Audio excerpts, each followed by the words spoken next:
klaseng isang investment at maganda magkaroon ng ganitong klaseng investment. Ako kung naging Studio City, Studio 8 at iba pa natin condominium. Kasi, ito na, lakad tayo doon. Accessibility, di ba? Hulaan mo kung ilang minutes bago tayo makarating doon sa building na yun kung saan marami nagtatrabaho. 3 minutes ba, sir? 3 minutes daw. Mukhang lakad mayaman ko siguro. Less than that, less than that. Ano ito na? 2 minutes? 2 minutes din. Oo, tama, average na tayo. Pero, ito, 1 minute lang actually. Tabi tayong konti, baka mahagip tayo. Ayun, dahil nandito ang sidewalk. Ayan, ganyan po kalapit. Ito po actual video. Galing sa Studio City.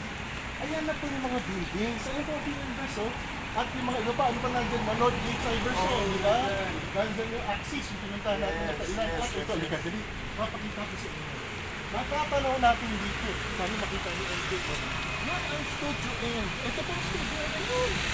Kita ba sa video? Ayan. Yun ang Studio N. Akin na. Yan. Yun po ang Studio N.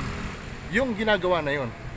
Yan. At yung mga building na katabi na yun, yun yung Axis Tower na tinatawag. So mga kabayan, wag na mag-atubili pa, wag na patumpik-tumpik pa kasi maganda po mag-invest sa Studio City. Correct. Studio N at mga condo developments kasi po, accessibility. Yes, napakalapit sa lahat.